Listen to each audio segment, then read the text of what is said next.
अस्सलाम वालेकुम नाज़रीन, मैं हूं मंसूर अली खान। अपने YouTube चैनल के ऊपर आपको खुशामदीद कहूँगा। आज का वीलॉग जो है वो सहाफ़त से जुड़ा है और सहाफ़त के अंदर एक बहुत बड़ा नाम है नजम सेठी साहब का, उनसे मुतल्लिक ये वीलॉग है।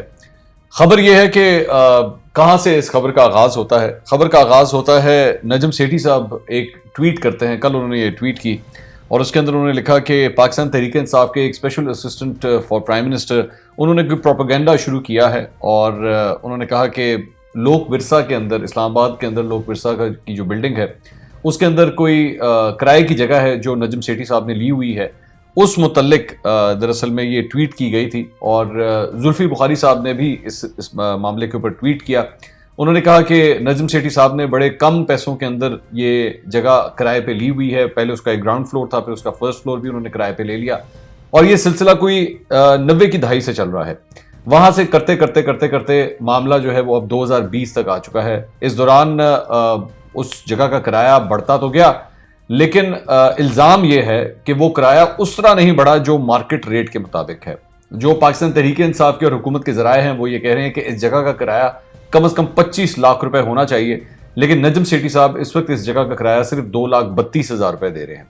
अब जो पाकिस्तान तहरीक इंसाफ से जुड़े लोग हैं वो ये कह रहे हैं कि नजम सेठी साहब ने दरअसल में फेवर्स ली हैं और माजी के हुक्मरानों से, जिसमें जारी बात है नवाज शरीफ साहब की हुकूमत भी शामिल थी, परवेज मुशर्रफ साहब के दौर के अंदर भी ये किराया बढ़ता तो गया लेकिन मार्केट रेट के हिसाब से कभी भी नहीं बढ़ा और दरअसल में नजम सेठी साहब को इस सिलसिले में फेवर्स दी जा रही। तो मामला आखिर है क्या, हमने सोचा कि इसकी तहकीकात की जाए। ये इस वक्त स्क्रीन के ऊपर जो आप कागजात देख रहे हैं ये कागजात उसी पिटीशन से मुतल्लिक हैं। ये मामला इस वक्त कोर्ट के अंदर जारी है और कोर्ट के अंदर जो है वो नजम सेठी साहब ने एक स्टे ऑर्डर लिया हुआ है जिस मुतालिक ये कागजात हैं। इसके अंदर जो पिटीशन दायर की गई है हुकूमत की जानिब से, लोक विरसा की जानिब से, उनकी भी सारी तफसीलात इन्हीं कागजों के अंदर आपको नजर आ रही है जो इस वक्त हम स्टोरी कर रहे हैं। अब जब तहकीकात करना चाह रहे थे हम, तो हमने सोचा कि बेहतर यही है कि नजम सेठी साहब को जरा कटहरे में ला के खड़ा किया जाए और उनकी चिड़िया इस सिलसिले में क्या कहती है जरा उनसे भी दो हाथ हो जाएं, क्योंकि जाहिर बात है मामला चूंकि उनसे जुड़ा है तो उनको जवाब देना जरूर बनता है कि उनको जवाब देना चाहिए कि आखिर ये मामला है क्या। तो आइए जरा नजम सेठी साहब से बात करते हैं। सेठी साहब बहुत शुक्रिया हमारे साथ गुफ्तगू करने के लिए। सेठी साहब, कल पाकिस्तान तहरीक इंसाफ के ऑफिशियल अकाउंट ने भी ट्वीट्स की और वो उस ट्वीट पे उन्होंने कहा कि लोक विरसा जो ऑर्गेनाइजेशन है इस्लामाबाद के अंदर, उनकी जो बिल्डिंग है वो आपने किराए के ऊपर ली हुई है। 24 साल से आपके पास ये किराए के ऊपर है और इसका किराया आप तकरीबन गालिबन 2,32,000 रुपए दे रहे हैं, लेकिन असल में इसकी जो वैल्यू बनती है वो तकरीबन 25 लाख है। पहले आप अपना मौक़िफ़ दे दीजिए, फिर मैं सवालात का सिलसिला आगे बढ़ाता हूँ। देखिए, ऐसे है कि 1996 में हमने ये एक ओपन ऑक्शन में सील्ड बिड्स के जरिए ये किराया तय करके और हमने एक कॉन्ट्रैक्ट साइन किया था। उसके अंदर काफी लोग आए थे, बट हमारी सबसे बड़ी बिड थी और उसके ऊपर लोक विरसा ने उस बिड को और बढ़ा के फिर हमें ये दिया। उसके बाद वो दिन है और आज का दिन है, हमारी बहुत सी गवर्नमेंट्स आई हैं, बहुत सी गवर्नमेंट्स गई हैं। नवाज शरीफ साहब की गवर्नमेंट आई गई, बेनजीर भुट्टो साहब की, मुशर्रफ साहब की, फिर जरदारी साहब की, फिर नवाज शरीफ साहब की। तो ये contract automatically as a holder जो पोजेशन में होता है ये रिन्यू होता रहा और कॉन्ट्रैक्ट हर दफा जब ये रिन्यू होता रहा ये 25% से ज्यादा वो किराया बढ़ा देते रहे और हम अनफेलिंगली हमने किराया टाइम पे दिया, बढ़ाते रहे जैसे वो कहते रहे कॉन्ट्रैक्ट के अंदर और एडवांस में देते रहे और कभी एक धेले का डिफॉल्ट या एक दिन का डिफॉल्ट नहीं किया। और हमने यहाँ काफी इन्वेस्टमेंट की है इस प्रोजेक्ट के अंदर और इसको चलाया है। अच्छा, अब अभी हाल ही में हमें जो नया कॉन्ट्रैक्ट बना था उसके अंदर इजाजत दी थी कि इसमें आप एक बुक शॉप के साथ छोटा सा कॉफी शॉप भी बना लें, बिकॉज आजकल रवाज यही है कि बुक शॉप्स के अंदर कॉफी शॉप्स भी होती है। तो उसके लिए हमने और इन्वेस्टमेंट की है और उसको अभी उसको रेनोवेशन कर रहे थे, सारा कुछ कर रहे थे। और जैसे ये हुकूमत आई तो इन्होंने आके हमें नोटिस देने शुरू कर दिया कि जी आप निकलें यहाँ से। हमने कहा जी हम क्यों निकले, हमने क्या गलती की है। वो दिन है और आज का दिन है। पहले इन्होंने हमें ये सिविल कोर्ट के अंदर ही हमें ले गए, वहां ये हार गए। उसके बाद रेंट कंट्रोलर के आगे चले गए, वहां ये हार गए। अब इन्होंने हमें धमकी दी है कि जी हम आपको फोर्सिबली इविक्ट कर देंगे यहाँ से। तो उसने फिर हम हाई कोर्ट में चले गए हैं और वहां से जाके हमने स्टे ले ली और अब ये सारा मामला जो है ये सब जुडिस है। तो मुझे तो ऐसे लगता है कि ये एक सिंपल पॉलिटिकल विक्टिमाइजेशन हो रही है, क्योंकि आप शायद जानते हैं कि हम में से कुछ सहाफ़ी ऐसे हैं जो कि काफी आजाद ख्याल के हैं, और मेरा ख्याल है पीटीआई हुकूमत को ऐसे सहाफियों से नफरत है। अच्छा सेठी साहब, ये अगर हम एक मार्केट वैल्यू के हवाले से बात करें, इज इट अ फैक्ट कि दरअसल में वो जगह 2.5 लाख या 2,32,000 किराए की नहीं है? पाकिस्तान तहरीक इंसाफ का ट्विटर अकाउंट ये कहता है कि जनाब, क्योंकि मुझे आइडिया नहीं है मार्केट वैल्यू का, कि ये 25 लाख रुपए कम से कम उस जगह का किराया होना चाहिए। नहीं, ऐसे है जी कि दैट्स नॉट द वे किराया कैलकुलेट किया जाता है।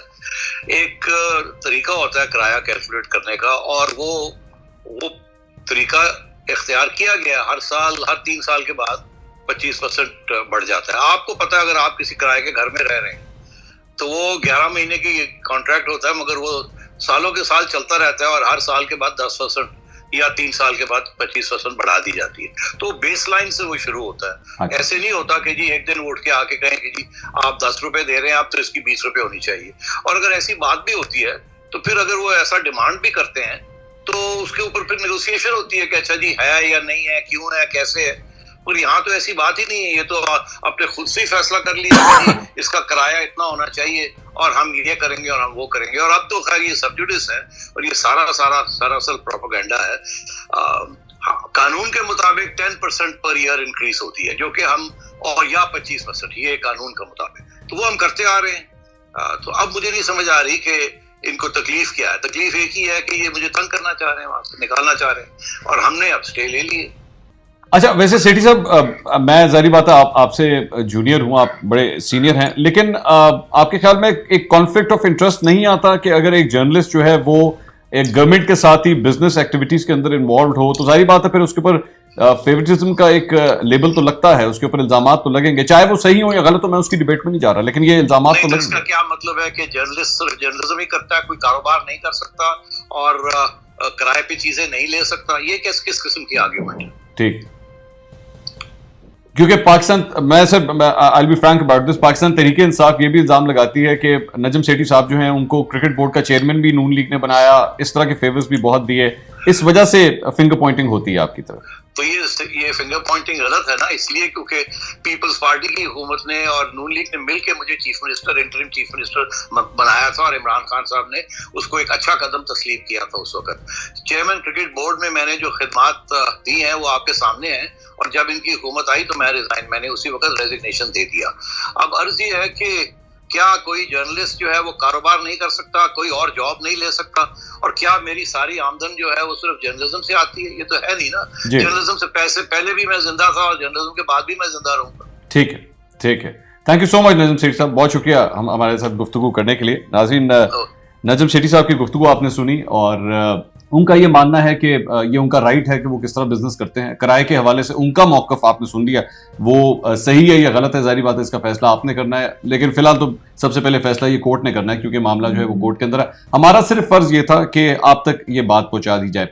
उनका ये मानना है कि एक जर्नलिस्ट का ये राइट होता है कि वो कोई बिजनेस करे। मैं इससे कतई तौर पे इख्तलाफ नहीं करता कि वाकई किसी भी सहाफ़ी का ये राइट है, और कई ऐसे एंकर्स हैं, कई ऐसे सहाफ़ी हैं जो बिजनेस करते भी हैं, लेकिन ये हकीकत है, ये मैं अपनी राय दे रहा हूं, मैं अपनी कम से कम सिर्फ बात कर रहा हूं।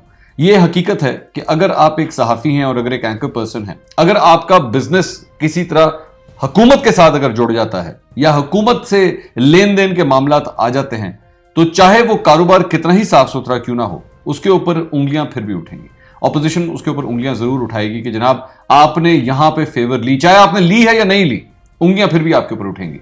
तो मेरे ख्याल में सहाफ़ती बिरादरी, ये मेरी अपनी राय है जारी, और मैं नजम सेठी साहब से बड़ी इज्जत के साथ मैं इख्तलाफ करूंगा इस बात के ऊपर। मेरी राय ये है कि इस सिलसिले में आपको एहतियात बरतनी चाहिए। अगर आप कोई ऐसा कारोबार कर भी रहे हैं, तो चूंकि एक एंकर पर्सन का काम होता है, रोज शाम को बैठ के आप पॉलिटिकल टॉक शोज करते हैं, मुख्तलिफ सियासी जमातों के ऊपर तनकीद भी आप करते हैं, तो अगर आप हुकूमत के साथ ही कारोबार के अंदर मुलविस हो जाएं, तो उस हुकूमत के अंदर तो नहीं, लेकिन अगली हुकूमत अगर ऑपोजिशन की आती है तो आपके ऊपर फिर उंगलियां उठना शुरू हो जाती हैं कि जनाब आपने फलां जगह के ऊपर फेवर ली थी और ये जो आपने डील की थी ये ठीक नहीं थी, चाहे बेशक वो ठीक ही क्यों ना हो। तो मेरे ख्याल में एहतियात बरतनी चाहिए इन मामलात के अंदर, कोशिश करनी चाहिए कि ऐसी जगहों के ऊपर जो है आप किसी किस्म की बिजनेस डीलिंग ना करें। या शायद हम जैसे वो सहाफ़ी हैं जिनका ज़रिया माश जो है वो सिर्फ सहाफ़त ही है, सहाफ़त के अलावा हमारे पास और कुछ भी नहीं है, बस यही एक तरीकाकार है, या तो फिर ये एक वीलॉग है जिसके जरिए हम आपके साथ राब्ते में रह सकते हैं। एक बड़ी इंपॉर्टेंट बात मैं यहाँ पे शेयर करना चाहूंगा, इस मामले के ऊपर शफकत महमूद साहब से भी हमने राब्ता किया था और मैं चाहता था कि शफकत महमूद साहब जो है इसके ऊपर अपनी राय दें, लेकिन शफकत महमूद साहब ने फोन नहीं उठाया था। पाकिस्तान तहरीक इंसाफ के कोई भी रहनुमा या लोक विरसा से ताल्लुक रखने वाले कोई भी साहब इस टॉपिक के ऊपर अगर बात करना चाहें तो हमारा ये वीलॉग का प्लेटफॉर्म पूरी तरह हाजिर है, आप मुझसे राब्ता कर सकते हैं, हम आपका मौक़िफ़ भी उसी तरह ही पेश करेंगे। अल्लाह हाफ़िज़।